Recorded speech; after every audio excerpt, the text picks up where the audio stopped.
शांति 5/2/2022 की मुरली है। ज्ञान के सागर, आनंद के सागर शिव परमात्मा बोले, मीठे बच्चे समझदार बन, अपना पोता मेल देखो। कोई कर्म इंद्रिया धोखा तो नहीं देती। सारे दिन में कोई भूल हो तो अपने आप को सजा दो। देखो बाबा कहते हैं, ये जो कान, नाक, आंखें, मन, बुद्धि, संस्कार, काफी चीजें हैं जो हमारी कर्मेंद्रियां हैं। तो भगवान कहते हैं, कर्मेंद्रियां कोई धोखा तो नहीं देती। अगर देती है तो अपने आप को सजा दो। प्रश्न है, बाप से सच्चा व्यापार करने व उच्च पद पाने का आधार क्या है? ध्यान से मुरली को सुनना। भगवान से व्यापार करना है या सतयुग में उच्च पद पाना है, तो उसका आधार क्या है? बहुत छोटी सी बात, आधार। कौन सा आधार है? वो आधार पे अगर हम ध्यान देते हैं तो हम सच्चा व्यापार भगवान से कर सकेंगे और सतयुग में उच्च पद पा सकेंगे। देखो उत्तर है, बाप से सच्चा प्यार करना है तो बाप के हर डायरेक्शन पर चलो। भगवान जो कहते हैं बस हाँ जी का पाठ पढ़ो। बाबा कहते हैं, बच्चे यदि उच्च पद पाना है तो अंदर में जो भी बुरी आदतें हैं वो निकाल दो। कुदृष्टि, क्रोध आदि से बहुत नुकसान होता है। देखो भगवान को कितनी चिंता है अपने बच्चों की कि किस वजह से क्या होता है। इसीलिए कर्म, अकर्म, विकर्म की गुह्य गति जो बाप ने समझाई है उसे बुद्धि में रखो। कर्म, अकर्म, विकर्म कल भी बाबा ने समझाया था। अकर्म मतलब सतयुग में होते हैं, विकर्म कलयुग में होते हैं। अकर्म मतलब जिसका पाप का भी खाता नहीं बनता, जिसका पुण्य का भी खाता नहीं बनता। सतयुग में जो भी कर्म हम करते हैं उसका पाप भी नहीं बनता और पुण्य का खाता भी नहीं बनता। लेकिन द्वापर युग से बॉडी कॉन्शियस में हम जो भी कर्म करते हैं वो विकर्म ही बनते हैं। तो ये बात बाबा समझाते हैं। ओम शांति। बच्चे आत्म अभिमानी होकर बैठे हो? बाबा पूछ रहे, अगर आप मुरली सुन रहे हो तो खुद को आत्मा समझकर बैठे हो कि मुरली सुननी है मतलब सुननी है। कोई काम कर रहे और मुरली सुन ले रहे हैं, या खाना खा रहे और मुरली सुन रहे हैं। लेकिन बाबा कहते मुरली सुनने की भी विधि है। जितना हम खुद को आत्मा समझकर मुरली सुनेंगे तो मुरली धारण होगी, मुरली आत्मा की ताकत बन जाएगी। हर एक बात में अपने आप से पूछनी होती है कि हम आत्मा अभिमानी होकर बैठे हैं, बाप को याद कर रहे हैं। तुम्हारी यह सेना है, उस सेना में सिर्फ जवान होते हैं। मतलब जो मनुष्य सेना होती है, जो मिलिट्री होती है, उसमें तो जवान होते हैं। तुम्हारी इस सेना में तो बूढ़े, जवान, बच्चे आदि 80-90 वर्ष के भी है। ये सेना है माया पर जीत पाने के लिए। हर एक को माया पर जीत पाकर बाप से बेहद का वर्षा लेना है। हर एक को माया पर जीत पानी है। पहले तो माया क्या चीज है वो तो पता होना चाहिए, तो जीत पाएंगे। माया मतलब हमारी ही कमजोरी। माया मतलब जो भी हमारे में विकार है, कमजोरी है, आलस्य है, अलबेलापन है, ये सब माया है। तो बाबा कहते माया बड़ी जबरदस्त है, बड़ी प्रबल है, बहुत तूफान में लाती है। हर एक कर्मेंद्रिय धोखा देती है। सबसे जास्ती धोखा देने वाली कौन सी कर्मेंद्रियां है? आंखें सबसे ज्यादा धोखा देती है। बच्चों को समझाया जाता है, आंखें सबसे ज्यादा धोखा देती है। आंखों से ही पहले कुदृष्टि होती है। देखो गुस्सा भी आंखों से पता चल जाता है। आंखों से ही क्रिमिनल आई भी आंखें ही होती है। और आजकल तो ये सब नहीं तो रॉयल माया आ गई है। कौन सी रॉयल माया? मोबाइल, जो आंखें बार बार उसको देखने का दिल करता है आंखों को। तो बाबा कहते हैं आंखें ही ये कर्म इंद्रियां है जो सबसे ज्यादा धोखा देती है। तो बाबा कहते हैं बच्चों को यह भी चार्ट में लिखना चाहिए कि सारे दिन में हमको कौन सी कर्म इंद्रियों ने धोखा दिया। आंखें नंबर 1 धोखा देती है। समझू सयाने बच्चे जो होते हैं वह सारा दिन नोट करेंगे हमने कोई भूल तो नहीं की। जिसको सतयुग का उच्च पद लेना है वो पूरा दिन अपने पे अटेंशन देगा, दुनिया वालों पे नहीं। अपने पे अटेंशन देके देखेगा कि मैंने किसी को मनसा वाचा कर्मणा दुख तो नहीं दिया। तो बाबा कहते हैं आंखें कान नाक ने भी तो धोखा नहीं दिया। नहीं खाना है तो भी खा लिया, नहीं देखना है तो भी देख लिया, नहीं बोलना है तो भी बोल लिया, नहीं सुनना है तो भी सुन लिया। तो क्या हुआ, कर्म इंद्रिया धोखा देती है ना। तो बाबा कहते हैं इसमें भी अपनी जांच रखो। अभी बच्चे तुम संगम युग पर हो। बाप कहते हैं संगम के साथ साथ पुरुषोत्तम अक्षर जरूर लिखो जो किसी को भी समझाने में सहज हो। पुरुषोत्तम संगम युग, जबकि तुम मनुष्य से देवता बनते हो, पुरुषोत्तम बनते हो ना। गायन है मनुष्य से देवता किए करतन लागी वार। गुरु नानक भी कहते थे कि मनुष्य से देवता किए करतन लागी वार। देखो देवता से मनुष्य हम शूद्र होने में कितनी सीढ़ियां उतरे, 84 जन्म लग गए, 5000 साल लग गए। लेकिन भगवान जब आते हैं तो मनुष्य से देवता करने में उनको टाइम नहीं लगता। संगम युग पर ही वो हमको लिफ्ट दे देते हैं कि हम सीधे देवता लायक बनते हैं। कौन से मनुष्य? कलयुगी मनुष्य को देवता बनाने में देरी नहीं लगती। बाबा कहते हैं सतयुग में हम देवता होते हैं, कलयुग में हम मनुष्य होते हैं। है मनुष्य वो भी, लेकिन उनके गुण देवताई है। बाबा कहते हैं heavenly God father heaven he स्थापन करेंगे ना। इसीलिए बाबा जो जो डायरेक्शन देते हैं रोज अपने आप से पूछना है मेरी कर्म इंद्रिया मुझे धोखा तो नहीं देती। अच्छी चीज देखी दिल हो गई कि यह खाऊं। आगे तुम बच्चों की कचहरी होती थी।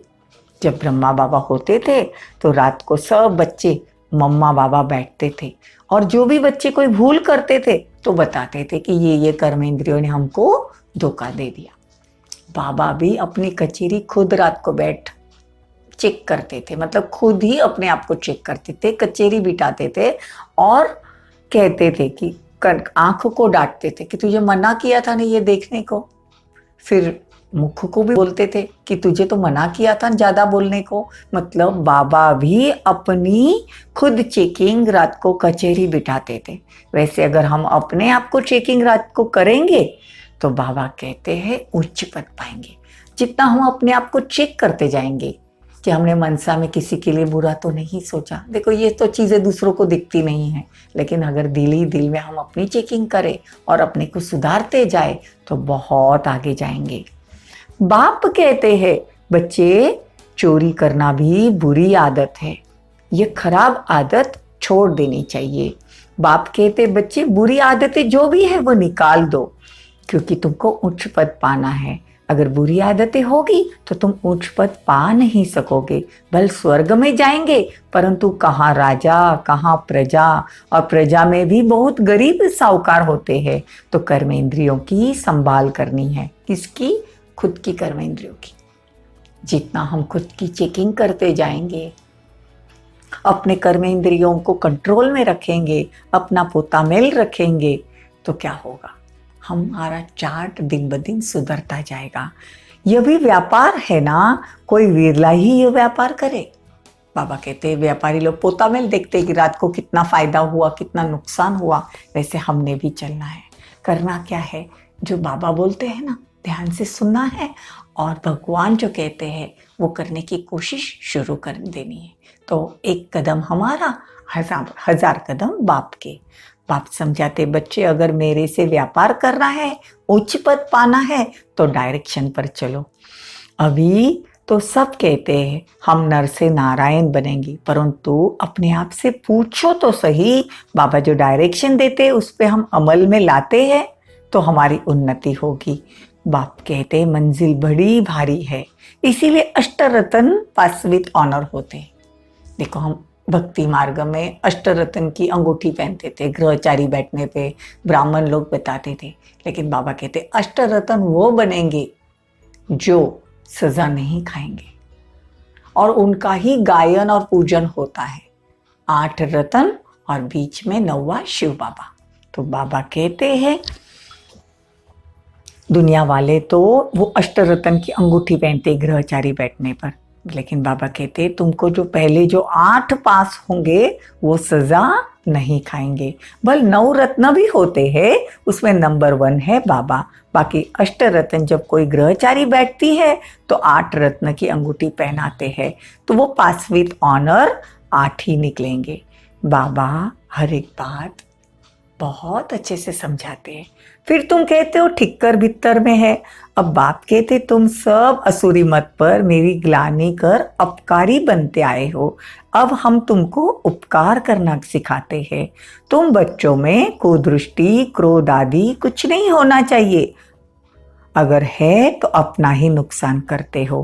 कुदृष्टि होती है तो उनका भी वाइब्रेशन आता है, दूसरों को भी कशिश होती है। बाबा घड़ी घड़ी बच्चों का ध्यान खिंचवाते हैं, बच्चे अपने आप को देखो, कोई कर्म इंद्रियां धोखा तो नहीं देती। अगर कोई धोखा देती है तो उसको वश में हो, अगर वश में नहीं करेंगे तो विकर्म बनेगा। यह है विकर्म संवत। पहले था विक्रमाजीत संवत, फिर जब विकर्म करना शुरू करते हैं तो विक्रम संवत शुरू हो जाता है। द्वापर से हमारे से विकर्म शुरू हो जाते हैं तो विकर्म संवत। और सतयुग में हमने विकारों को जीता हुआ रहता है, इसलिए विकर्मा जीत संवत। कर्म तो करना ही है। सतयुग में तुम्हारे कर्म अकर्म बनता है, यह सब बातें अभी तुम जानते हो। दूसरे तो बिल्कुल घोर अंधियारे में हैं। तुमको अभी ज्ञान का तीसरा नेत्र मिलता है।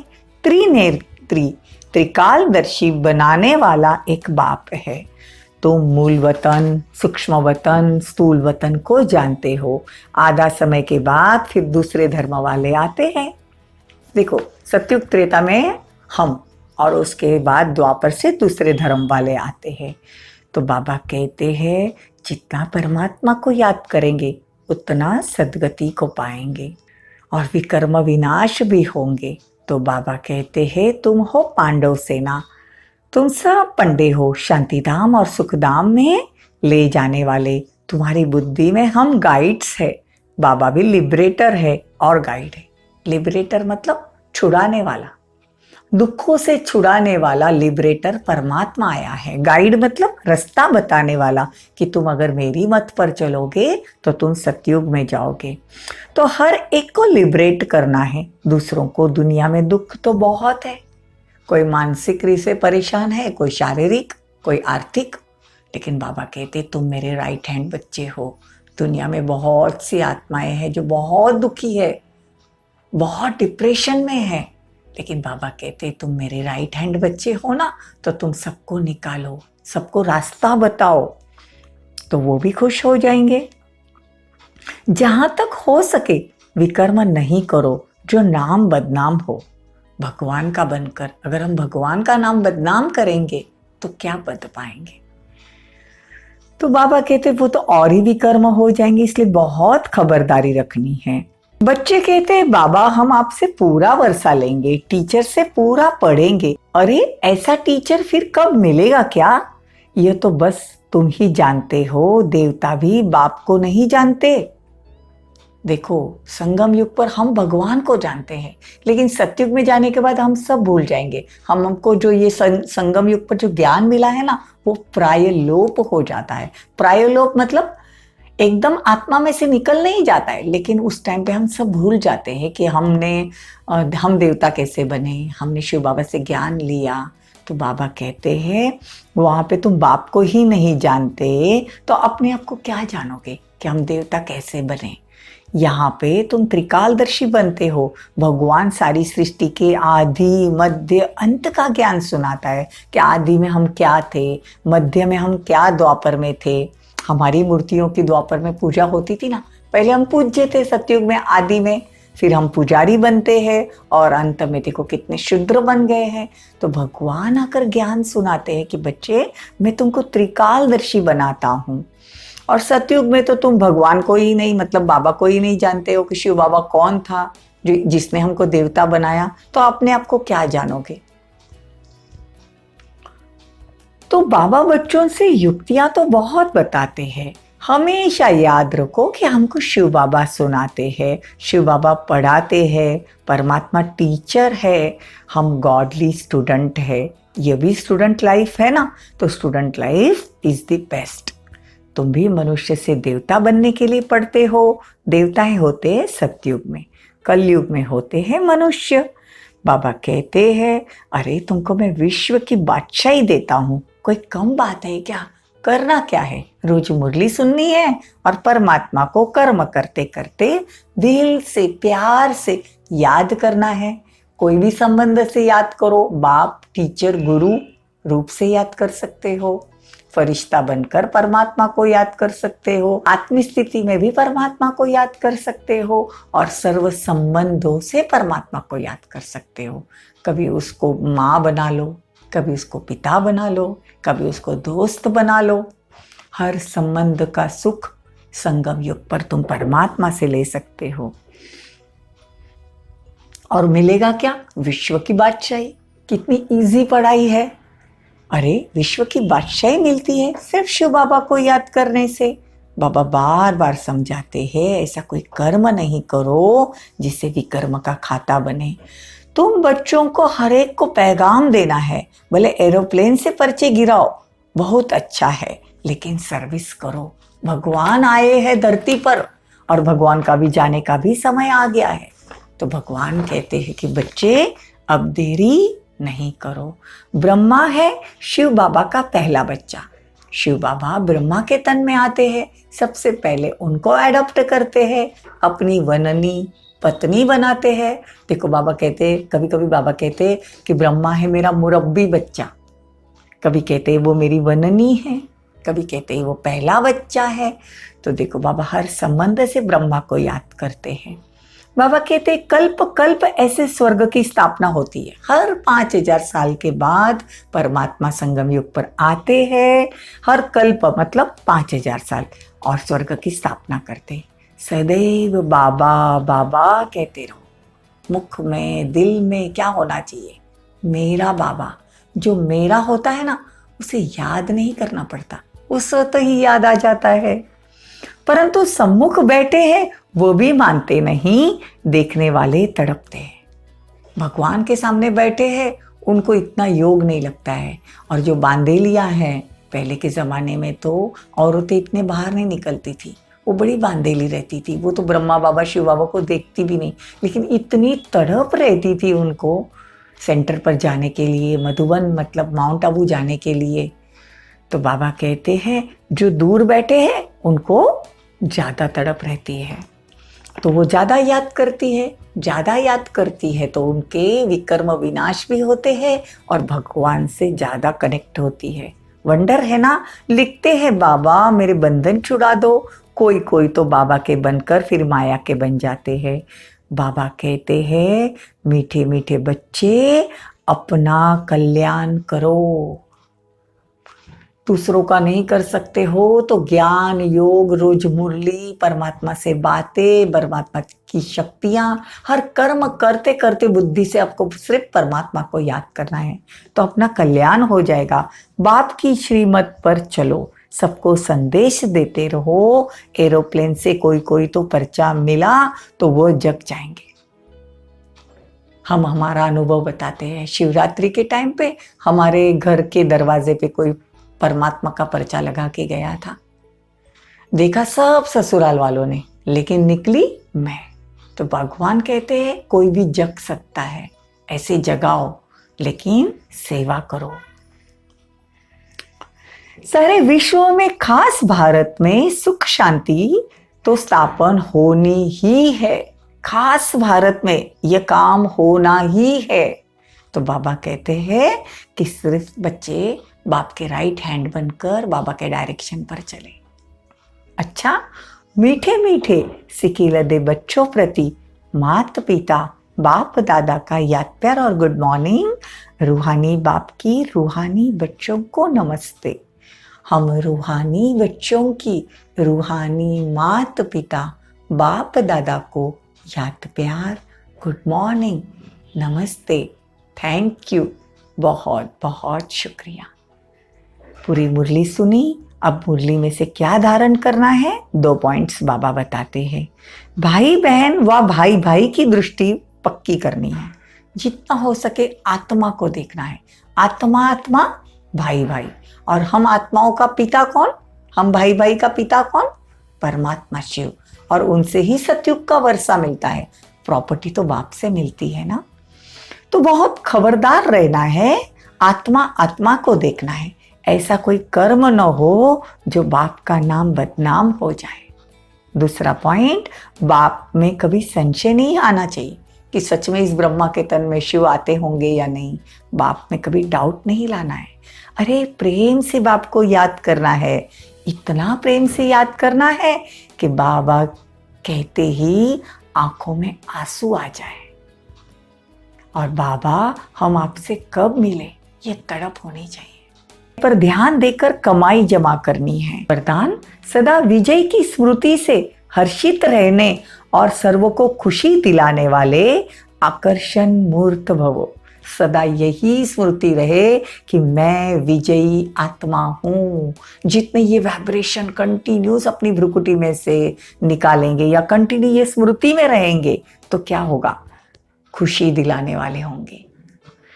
हर कल्प कल्प की विजयी आत्मा हूं, एक बार नहीं हर बार मैं हर कर्म में विजयी हूं। कभी सोचना नहीं ये कर्म मेरे से होगा या नहीं, इसमें मैं सफल होंगी या नहीं, विजय होंगी या नहीं।